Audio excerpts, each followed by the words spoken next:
Καλησπέρα σας, καλοί φίλοι τηλεθεατές. Καλώς ορίσατε στην εκπομπή μας Faces, πρόσωπα. Να μου επιτρέψετε να πω ένα μεγάλο ευχαριστώ στον χορηγό μας, τον κύριο Μελή Ούρη και την οικογένειά του, στους δύο οίκους ευγυρίας, Αναστάσια Lodge και Autumn Gardens. Ευχαριστώ πάρα πολύ για την στήριξη πάντοτε. Και σήμερα δεν έχω φιλοξενούμενο, έχω μάλλον πιο πολλούς φιλοξενούμενους, αλλά να μου επιτρέψετε να πω ότι θα φύγουμε από το στούντιο, θα ταξιδέψουμε σε ένα πολύ όμορφο μέρος εκτός Λονδίνου, παρακαλώ, όπου εκεί θα συναντήσουμε τους συνομιλητές μας. Ένα πολύ ενδιαφέρον θέμα έχουμε σήμερα. Θα δείτε σε λίγο, θα ασχοληθούμε, κυρίες και κύριοι, με σαλιγκάρια, καραόλους στα κυπριακά. Πάμε.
Βρισκόμαστε σε αυτό το πολύ όμορφο πεδίο εδώ, αυτή την ωραία φυσική ομορφιά, αυτά τα δέντρα, το οξυγόνο, το καθαρό, και αναρωτιέστε φυσικά. Είμαι με το εξωτερικό συνεργείο του Hellenic TV και ήρθαμε εδώ γιατί έχουμε ένα πολύ όμορφο θέμα να σας θίξουμε σήμερα. Λοιπόν, θα προσπαθήσω να σας περάσω μέσα σε αυτό το πολύ όμορφο, όπως το βλέπετε, πώς να το ονομάσουμε, είναι σε μια φάρμα αυτό το πολύ όμορφο σχέδιο εδώ, του οποίου θα εξηγήσουμε τις λεπτομέρειες λίγο πιο ύστερα, και κρύβει κάτι αυτό. Τι κρύβει? Καραόλους. Κρύβει καραόλους, σαλιγκάρια. Θέλετε να πάμε μέσα? Πάμε.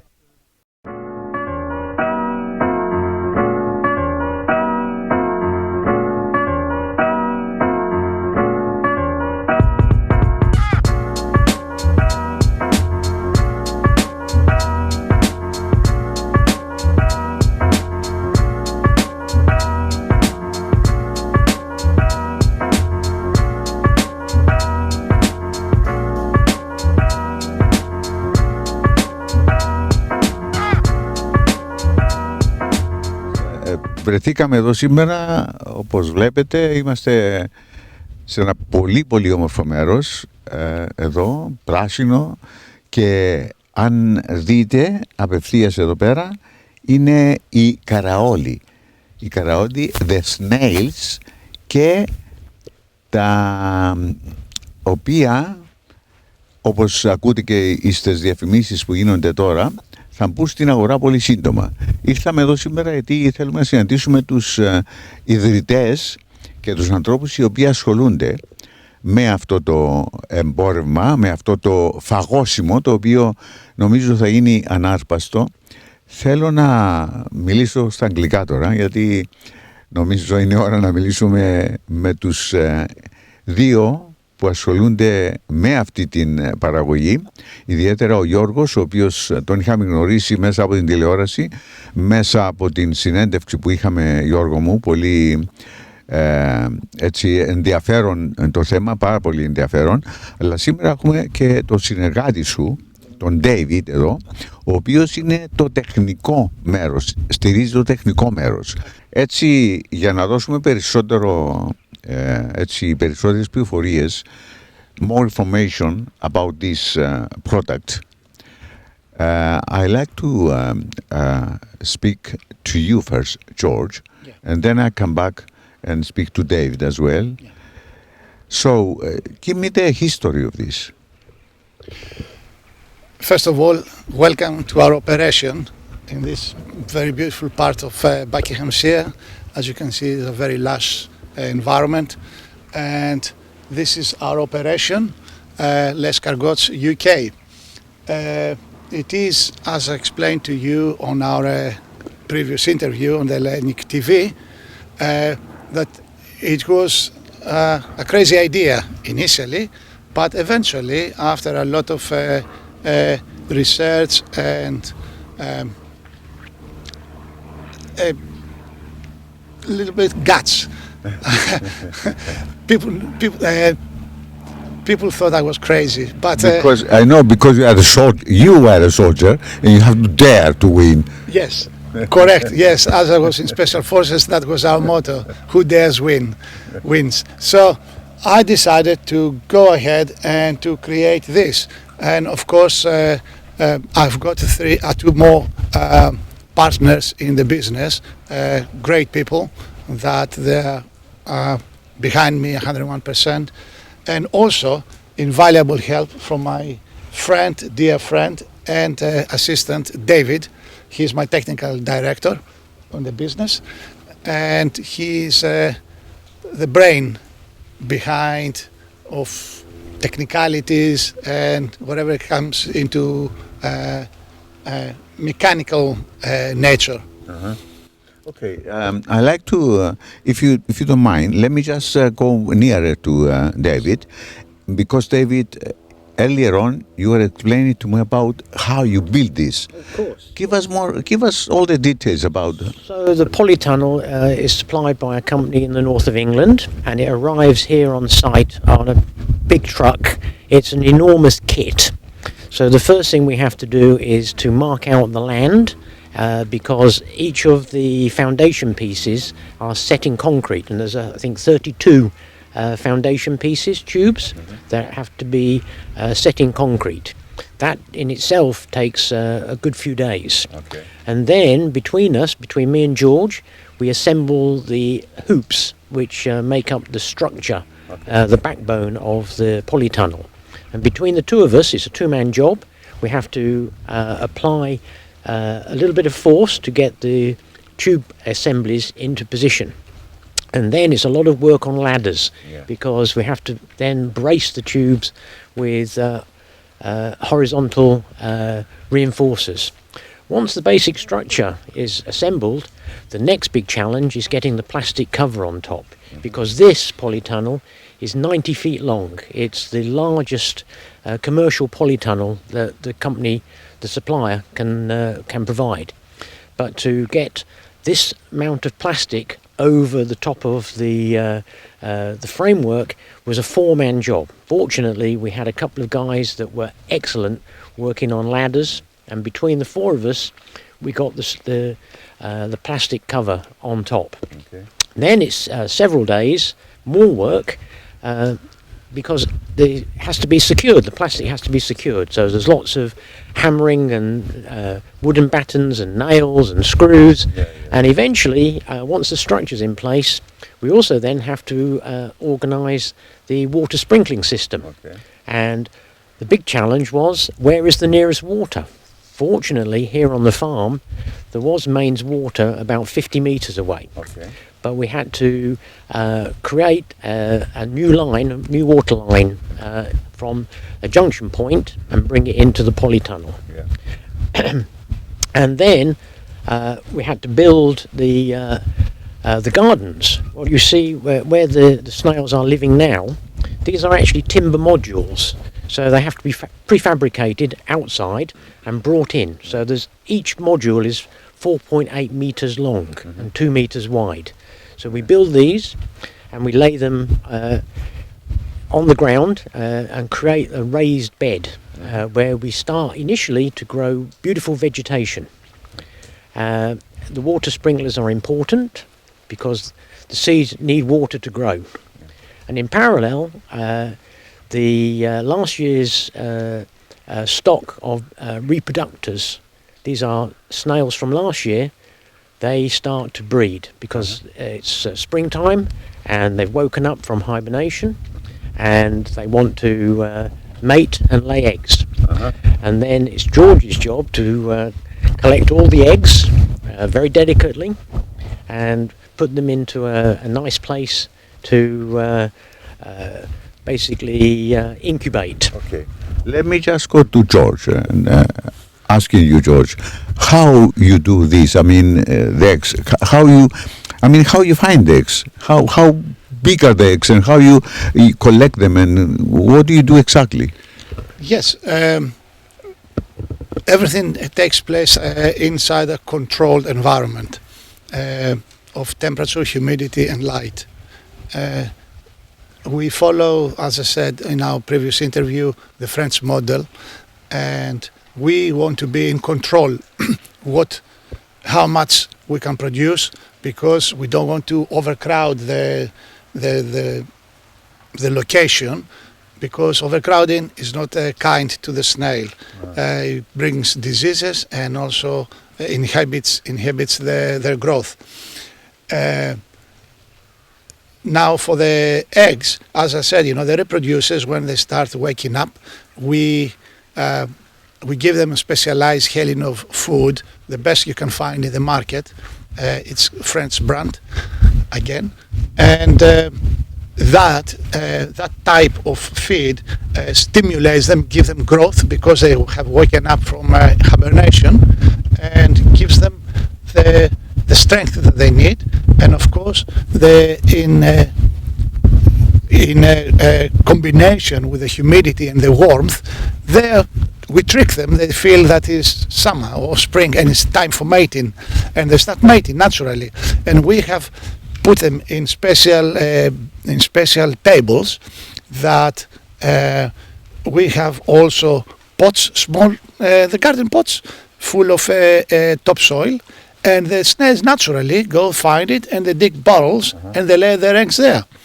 And the time we see the eggs, the snails that they're dug inside the little pot, my job is to pick them up and keep them in a separate room where they will come out naturally, and I know these have laid eggs, and I'm not mixing them with the ones that they expect to produce eggs, at least, and then I just take the pots, turn them upside down, and there are clusters. Okay. Maybe our viewers, especially the ladies that they are doing a lot of gardening, they have seen in their pots small clusters, white clusters of eggs.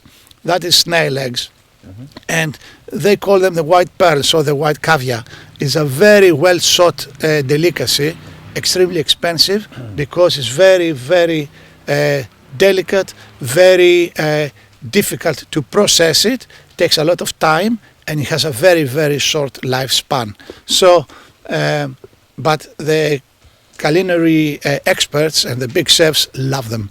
So, part of these eggs goes to that section. But for us, we are more, as I said, a producing farm. So our first aim is to produce this beautiful stock that we've got. As you can see, the meat is beautifully white and fleshy and is absolutely delicious, as you will testify, you will experience later on. Now, for the eggs, the moment we pick them up is me in a spoon and a little stick. I have to separate all the dirt, and the cluster, I keep it as much as possible together and put them in containers, and then mark the time, the date when I collect them, and then I keep them in special incubators in a steady temperature around 20 degrees. The snail requires the egg in order to mature, to hatch. Requires approximately 320 degrees in total of heat. So if they give him 20 degrees a day, so that means in 16 days we have already the first hatchlings. And as David mentioned, these beds, these lush gardens, they're already half meter plus, and they contain absolutely a perfect combination of all the vital minerals and ingredients that a newly born snail needs in order to grow. And they are tiny, they are minute, they are a little bit bigger than, I would say, the head of a pin. Yeah. And when you lay them here, you open the lid and they let them free. We don't put our hands on at all. They escape by themselves on their own, convenience. And then they disappear. You don't see them anywhere. And I was thinking actually, and I was saying to David, I think they're dead, or I think they've gone, we lost them. Yeah. And eventually, slowly, we see small little holes on the leaves. And if you go really on your knees and you look and you search, you will find them. They're protected under the foliage. It's natural. It's a natural progression, a natural, action. And eventually, they need at least 2 full weeks to be free in order, because when they grow, when they hatch, the first thing they eat is earth. So their stomachs, their guts carry microorganisms and different other stuff that it needs to come out. Yeah. So that's why we allow them first to eat all the greens, and then after the week 2 or 3, we will introduce the juvenile feed. Okay. Also, Helinov, and it's a very, very finely cut and grounded feed that is palatable and easy for the new babies to start eating them. And of course, that it moves us to the next stage, that is, for the juveniles. They become now young babies and start moving around. Yeah. And you see them more and more on the vegetation. Okay. So how long took you both to build this? I mean, and to have how many thousands of snails you have already?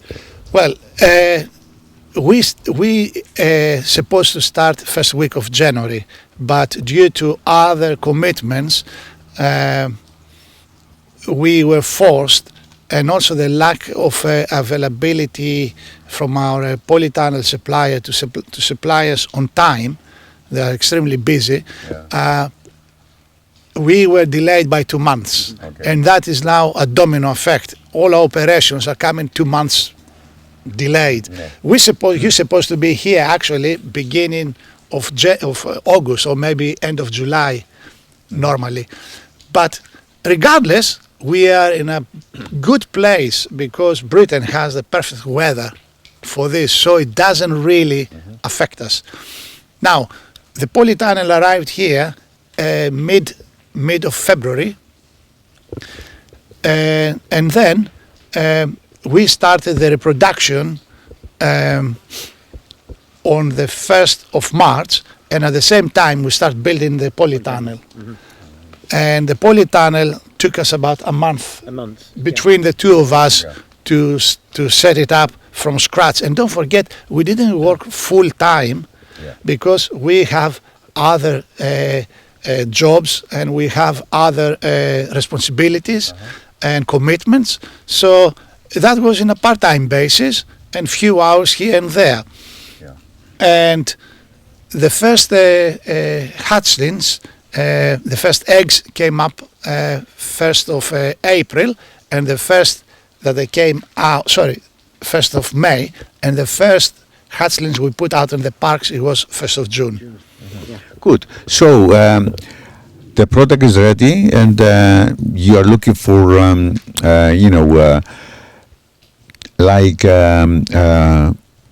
people to promote this, and at the same time to be able to have it for sale for the ones they love to eat them.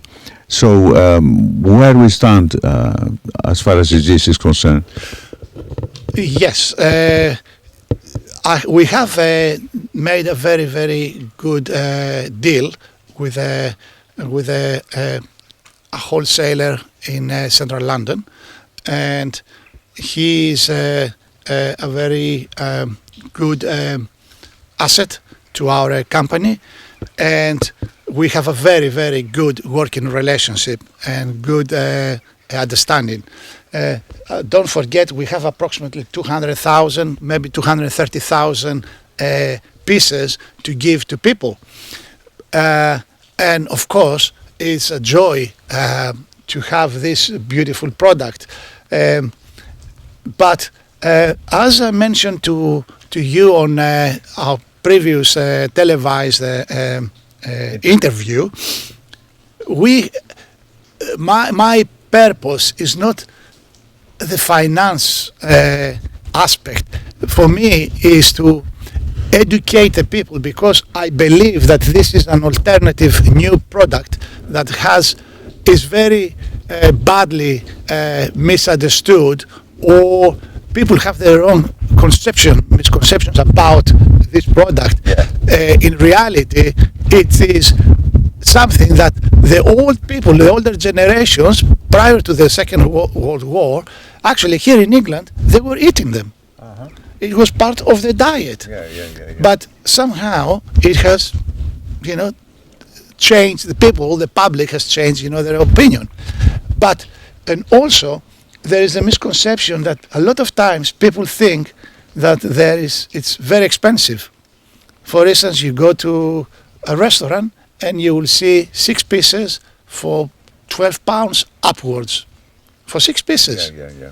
Of course, we don't sell them for that price, but they have business that they have to run, and also they go according to their operational costs. And of course, as you can see, in order, as David explained, the amount of time that it took us to set it up, and in a daily basis to maintain them, to keep them alive, with the water, the electricity, the feed, to go abroad to get the feed, because you cannot, especially since the Brexit, that is the cat among the pigeons, that it's impossible to bring livestock from Europe without a lot of regulations, a lot of paperwork. It's a labyrinth. Before it was very easy, now it is not. So if people have the misconception, this product is very expensive, think again, it's not. Because you cannot compare, let's say I come from Greece, the cost of living of Greece with the cost of living of England. A packet of cigarettes in Greece costs only €5. Here it costs £13. We talk about different. An hour of work in Greece is €4 to €5, maybe €6 an hour. Here is £15 an hour. So you cannot make comparisons. So if people feel it's expensive, then they don't know what they're really missing. And I think there is a big misconception. Okay, George and David, I think, George, you prepare something for us. And oh, absolutely. I'm looking forward to test it. Oh, yes. And shall we go and, have a taste? Of course. I wanted to point out that now that the water has been on, the snails have come out. Are they? Yeah, they're all stretching out. Oh, yes. Okay. They want to move around. Yeah, they've been washed and they feel. That's all right. Very. And then when the sun comes out, it's going to be.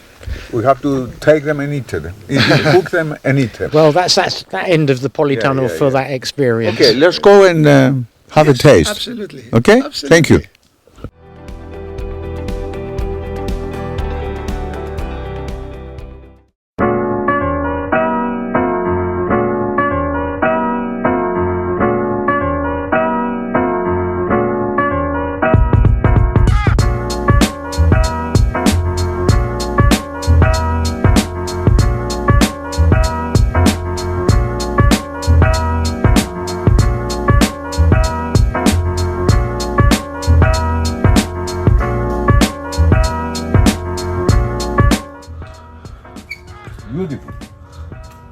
and tasty.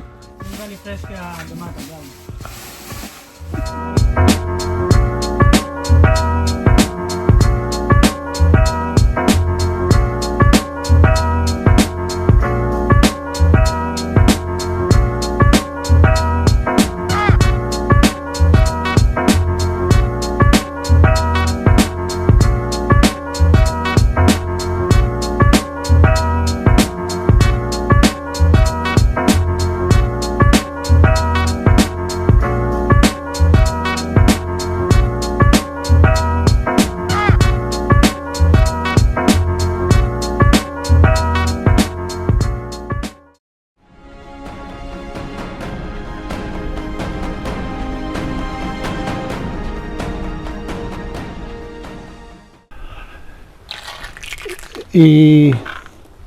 Αυτή τη στιγμή τους δίνουμε την ημερήσια τους τροφή. Είναι το τηλεοπτικό, is the last section, let's say, the last stage of their development. That's why we give them the pellets, and this is the Hellenic croissant. And they will help themselves, and one pellet is more or less enough for 2 snails, I would say, enough food. There are different types of feed. When we wake them up from hibernation, we give them the tonus that gives them a lot of energy and desire to start reproducing. Then is a juvenile that is very, very finely ground feed, perfect for the babies to start getting introduced into the dry feed. And afterwards we use the security after 40 days, and we use the security for in total for 120 days, and the last 30 days we use this. So all in all, the production is on the cycle is about 150-160 days.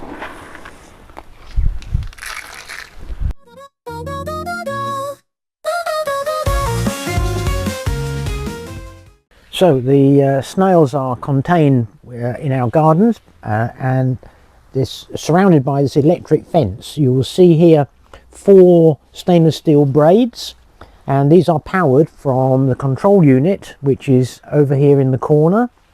If I show you the control unit, this is mains feed into the polytunnel, and the control unit is provided from Hellenic in France.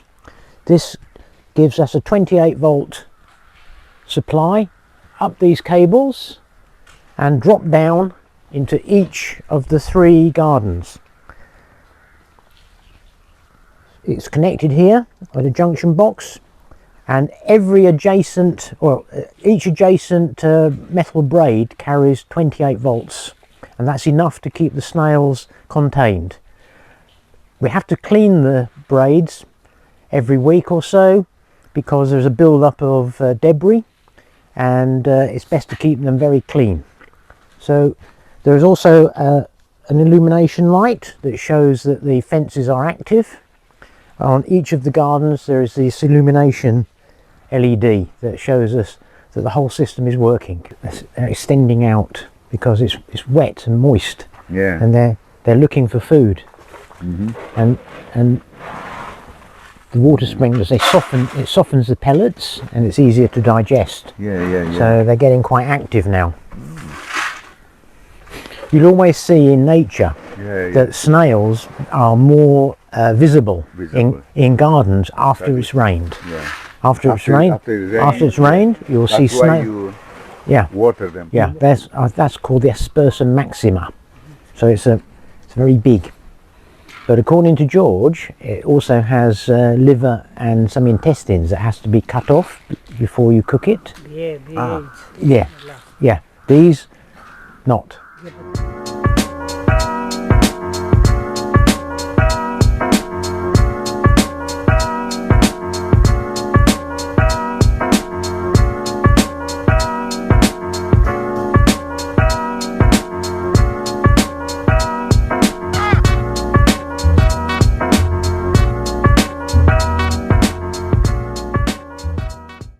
όπως είδατε, και είμαι σίγουρος να απολαύσατε όλη αυτή τη διαδικασία, το ταξίδι που κάναμε ήταν πάρα πολύ ευχαριστώ, περάσαμε θαυμάσια και ευχαριστώ πάρα πολύ την ομάδα του Hellenic TV για την έτσι πολύ στενή συνεργασία. Περάσαμε θαυμάσια και είδατε ότι ευχαριστηθήκαμε, διασκεδάσαμε τα σαλιγκάρια, τους καραόλους. Λοιπόν, και γυρίσαμε πίσω στο στούντιο. Τι να πούμε άλλο, να πούμε ευχαριστώ στον George Grant που μας έδωσε την ευκαιρία και την ομάδα του να περάσουμε αυτή την ευχάριστη, έτσι μπορώ να πω, μικροπεριπέτεια. Ήταν πάρα πολύ ωραία εκεί, περάσαμε θαυμάσια, διασκεδάσαμε, ήπιαμε και το κρασάκι μας. Λοιπόν, στην υγεία σας, και την ερχόμενη εβδομάδα κάτι άλλο. Μέχρι τότε να είστε καλά, να είστε προσεκτικοί, να αγαπάτε αλλήλους. Να μην ξεχάσω να ευχαριστήσω και τον χορηγό μας, τον κύριο Μελή Ούρη και την ομάδα του, την οικογένειά του και τους δύο οίκους ευγυρίας, Αναστάσια Λότς και Autumn Gardens και όλο το προσωπικό, και θα τα πούμε και πάλι σύντομα. Να είστε καλά, καλό σας βράδυ.